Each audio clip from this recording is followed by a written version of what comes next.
What's up, guys? It is I, once again, Mr. Gamer 990 at your service. And today, guys, I want to review a game which I haven't done in quite a while, which is a game review, but today I'm going to correct that mistake, which is reviewing a game for you guys, and a special kind of game I think you all might like. Now, I haven't done a game review in quite some time, so I might feel a bit rusty, but I have done some movie reviews on my other channel, which I hope will come to play in this review. And now, the game I want to talk about and review is actually one of my all-time favorite sequels. A sequel I love so much, and a sequel which I consider to be a prime example in how video game sequels should be made and how they should be developed and have their time taken with in creating the game itself, the mechanics, and trying to improve it over its predecessor, and trying to make the game better for players who are more accustomed to the first gameplay mechanic in the first game, and now they're able to adapt in the second game, which is the case. In this case, I'm talking about From Software's Dark Souls 2. And in Dark Souls 2, this game is just awesome, guys. I'm gonna be playing with you. This game is just awesome. Now, I'm gonna talk about Dark Souls 2 in two parts. The first part, which is this one, will be a review on the standard game itself. The standard game and the mechanics, the story, as much as I can explain the story, and it's why you should play it. And the second part of this review will be, I'll be talking about the DLC content that came with the game. That includes Crown of the Sunken King, Crown of the Iron King, and Crown of the Ivory King. And those reviews, that review, the second part of my review on this two-part review, will be released sometime tomorrow, sometime after tomorrow, I'm not sure, but I'll find out how I can get that review done. And until then, let's try to talk about Dark Souls 2, shall we? Yeah. Now, I played Dark Souls 2, the standard game, on the PS3 version. And the thing is, guys, I got the Skull of the First Sin patch quite early, and I got the Skull of the First Sin patch on my PS3 console, which I downloaded after I got an update from Software, and the game is just so awesome, guys. First off, the story. This is the very first game in the Souls franchise where Dark Souls 2 is a direct sequel after the first game, Dark Souls. And this takes place many centuries after like Dark Souls 1. I'm not sure how many, but it takes place in this kingdom of Drang Lake, and your character is cursed with the dark sign, much like in Dark Souls 1. Your character is actually cursed with a mark that is placed on his or her chest, and this mark it curses you, and you are known as the bearer of the curse.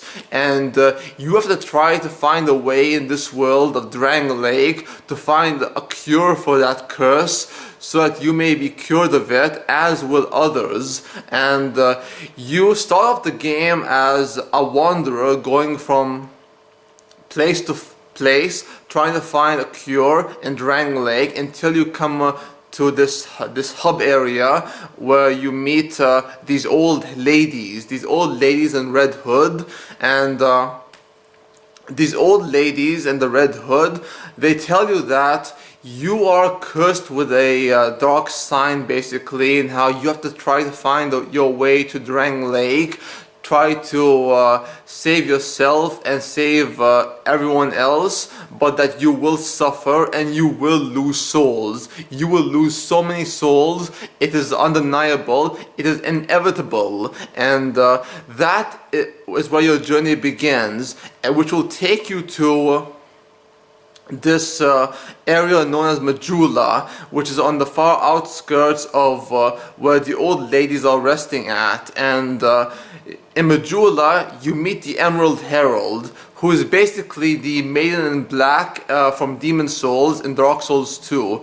Now the Maiden in Black and Demon Souls was your source of leveling up and your source and your guide for like trying to understand the world you're stuck in, which in the Demon Souls was the Nexus. In this case, it's actually Majula, and Majula, you aren't stuck in this part of the world, but you do get to come back here every time, try to level up your stats, upgrade your equipment, and the Emerald Herald gives you your first Estus flask, and she tells you that you have to go to Drang Lake Castle to find King Vendrick, seek King Vendrick out, and take the throne and end this curse once and for all. And now, the lore behind the Emerald Herald and the many characters and NPCs in Dark Souls, I don't know that much about, but I have followed such YouTubers like VatiVidya and Epic Name Bro, Terrace Mantis, and Dave Control Live. I've seen their videos and their lore videos on Dark Souls 2, which are pretty awesome. Check their videos out, guys. Check their videos out because they have a lot to say on Dark Souls 2. A lot. But in Dark Souls 2, the mechanics is quite different from Dark Souls 1 and not so different.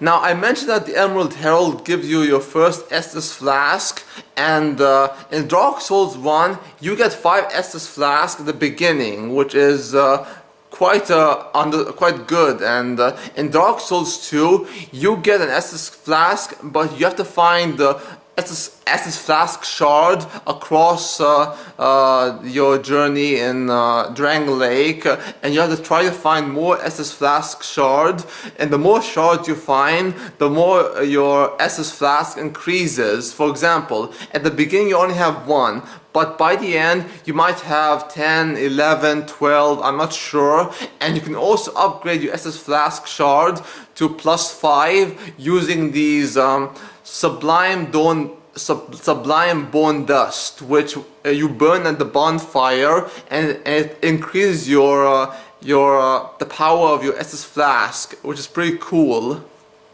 And now the combat mechanics is quite different, because in Dark Souls 1 there are some parts of the mechanics that are very fluid, very smooth, and very accurate. In this game, your combat skill and your combat the mechanics itself, you have to try to be very precise, because sometimes if you were to hit with the R1 button with a heavy weapon, it will go out of control sometime, because if you were to miss just one angle of your enemy, you will miss that enemy. And trust me, I missed lots of times. I had to try to maneuver my way around them to get a backstab or try to parry them. And guys, parrying in this game is quite difficult. It really is difficult. The backstabs, however, are much easier, and the animation for the backstabs is pretty cool.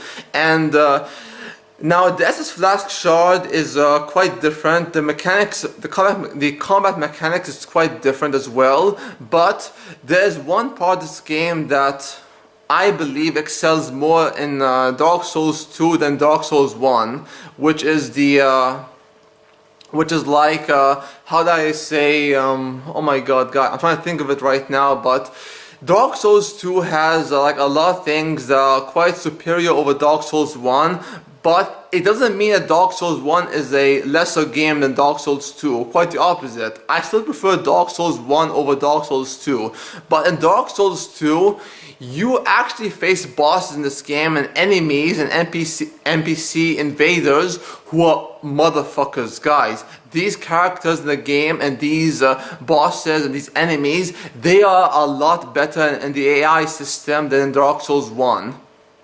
They can actually try to prevent you from backstabbing them. They can actually backstab you, guys, no joke. In this game, enemies, at least some enemies, can backstab you, and that is just a pain in the ass. Because sometimes there are like certain enemies in the game that will try to get a backstab on you, especially in the later part of the game, and you will have to fight these enemies in a very you have to be very tactical about it. Very tactical and use your head. In this game, if you just charge at the enemies like an idiot, they will kill you ass and they will kill you. And this game, once again, guys, is not so much it's not hard as people describe it as. Now, one of the things I hate about people who play Dark Souls or Demon Souls is that the game is so hard. The game is so impossible to beat. No. See, Hidetaka Miyazaki, the creator and director of Dark Souls and Demon Souls, and the other developers of the game, they specifically said that they did not intend for this game to be hard. They did not intend for it to be hard at all. But what they tried to do and what they intended to do was to create a game that was challenging, which games nowadays are lacking, and try to give you a strong sense of accomplishment that you haven't gotten in any games in quite some time. And in Dark Souls 2, the sense of accomplishment is just so great. It's not as great as, say, Dark Souls or Demon Souls especially, but it's still a great sense of accomplishment you get from killing these enemies and killing the bosses of the game, which are motherfuckers, once again. And this game has a lot of new weapons, a lot of new heavy weapons, ultra great weapons like the smaller ones, the big ones, the range weapons, and the miracles, guys. See, the miracles, the magic, and there's actually a new kind of spell in this game, which is known as dark or hexes. Now, there are three kinds of magic or spell or whatever you call it in this game. Now you have miracles, quite obvious, a part of Dark Souls, the Souls games. Miracles, spells, and hexes. Hexes is more towards dark. Miracles is more towards faith.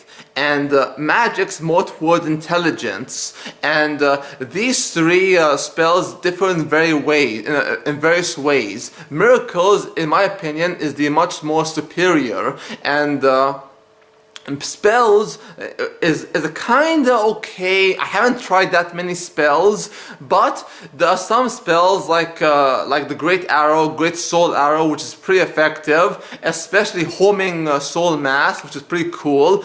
But the Dark, oh my god, guys, hexes.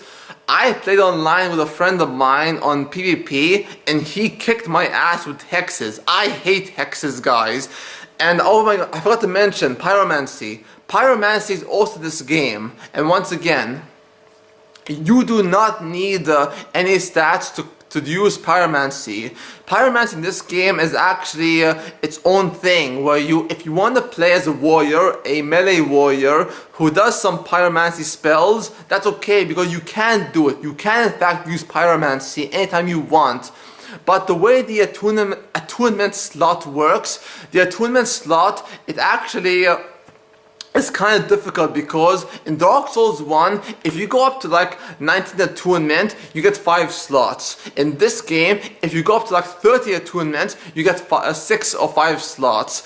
And that could be a pain in the ass, because the way stats work in this game compared to Dark Souls is quite different in many ways. And guys, the online gaming for Dark Souls 2 is quite different from Dark Souls 1, because in Dark Souls 1, if you want to go invade someone's game, or if you want to jolly co-op with someone, yes, there's jolly cooperation in this game, like Dark Souls 1, but the way it works is quite different, because in Dark Souls 1, If you want to play with your friends online using Jolly Co-op or invade them in their own game using these red cracked eye orb or cracked red eye orb, you have to try to be on the same level as they are, but invading them is no issue. But Jolly Co-oping with them is a major issue in Dark Souls 2, because in Dark Souls 1, if you want to play with your friends online, you have to be on the same level as they are. And by that I mean,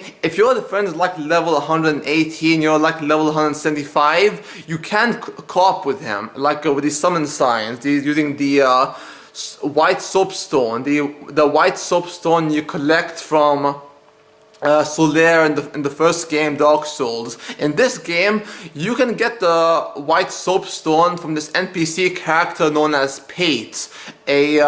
He's sort of like a mischievous character who is such a scumbag, and I really don't like this character a lot, but he does have a backstory which is quite interesting, and it concerns another NPC named Crichton. But I'm getting ahead of myself.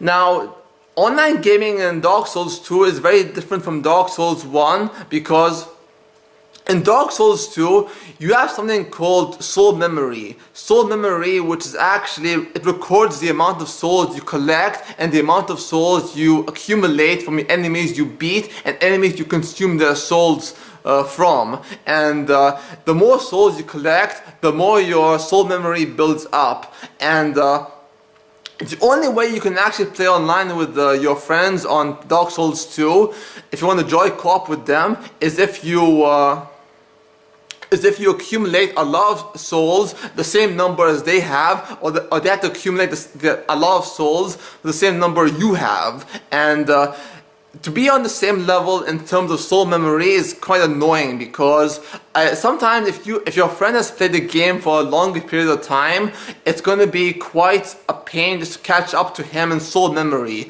Example, if you were to like avoid leveling up and just upgrade your equipment at level 10 and your soul memory is like 100,000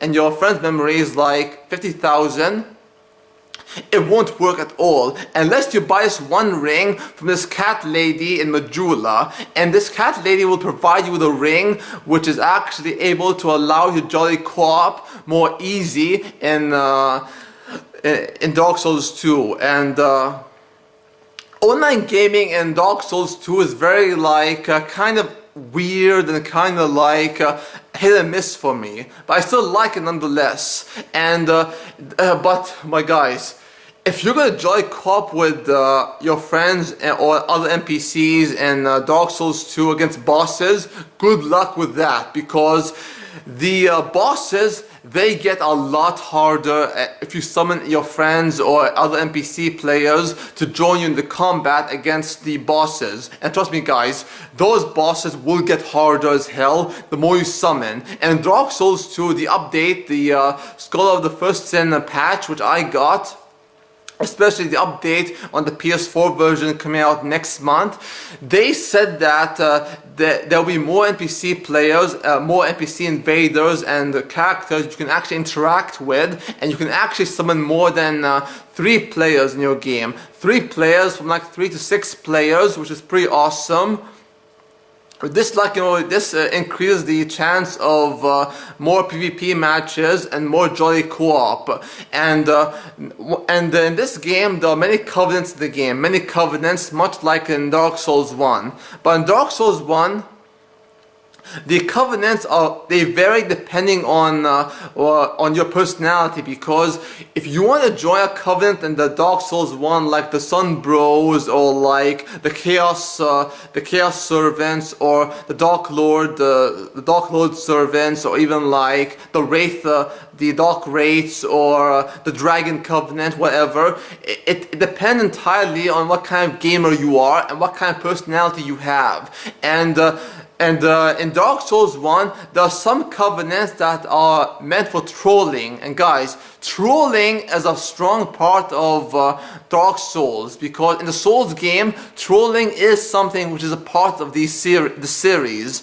And if you don't like trolling, then this game is not for you, because there's a lot of trolling in the Souls game, which I don't like that much, but I still enjoy it because it adds a lot of rush to your system, especially when having to fight in PvP matches against invaders, or you can actually get invited in their world to have a PvP match, which is pretty cool, pretty awesome. And you can actually start a fight club with other players, a fight club which is pretty cool, and nice, and actually kind of fun.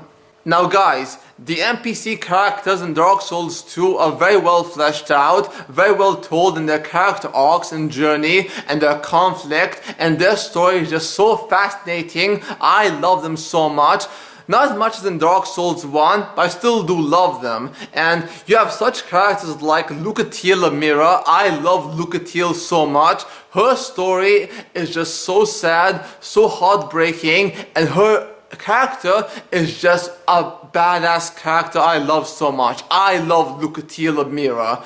And you have other characters like Pate and Crichton who hate each other's guts. These two hate each other so much. It's just a awesome lore between these two characters and how much they hate each other. Pate wants Crichton dead, and Crichton wants Pate dead, and the way they fight each other by the end in this one area of the game, and you have to choose between them, it's just so awesome, guys. And having to play this game with these characters who hate each other and they do interact with each other, it's just so great. And you also have other characters in the game like Benhart of Yugo or Jugo, and other NPC characters like Vengarl and this one cleric lady, a priestess who gives you miracles in the game. You also have this other character called Falcon the Outcast. And guys, Dark Souls 2 is a great game I love so much. Not as much as Dark Souls 1, but still a game I love and I think it's great. And in Dark Souls 2, your character can be made any way you want, or anyhow you create that character or customize that character, and you can actually do a lot of things you can't normally do in Dark Souls 1, but that doesn't mean Dark Souls 1 is a lesser game. Dark Souls 1 is still a better game in my opinion because of how darker it is and because of its characters who are much more compelling. But in Dark Souls 2, I still love it. It's a great game with great characters, great gaming mechanic, great PvP matches, great online jolly co-op, and this game is still a great Souls game. This game is how a sequel should be made. A sequel in gaming that should be made this way, and I love sequels like this, guys. It's not perfect, it has some legit flaws, but I still like the game nonetheless. I really did enjoy it. And guys, this game is so great despite some minor flaws it has, because of the fact that this game has a strong sense of accomplishment when you beat the game, and that sense of accomplishment is what makes the Souls game so great. And you know what, guys, I love this game. I don't care the flaws it has, I still love this game so much. I'm giving this game a fair rating, an actual fair rating of 9.5 out of 10 stars. It's not perfect, but it's still a great game I enjoyed and had a lot of fun playing. And I do feel accomplished by the end. I do feel accomplished, and this game is fucking awesome, guys. Play Dark Souls 2 if you wish. If you don't like Dark Souls or the Souls game in general, that's fine, but don't you dare call it a hard game. Well, guys, that's about it. I'm done. That's part 1 of my review on Dark Souls 2, and watch out for part 2 of my review on Dark Souls 2, where I'll talk about the DLC contents to the game, such DLC contents like Crown of the Sunken King, Crown of the Iron King, and Crown of the Ivory King, in part 2 of my review on Dark Souls 2. And guys, do play Dark Souls 2. It's an awesome game you will love, and that's about it. I'm done. Thanks for watching. If you want to see more from me, check out my movie channel where I talk about movies, anime, and television. I'll put the link for that in the description box down below. Until next time, guys, peace out, take care, adios amigos, and au revoir.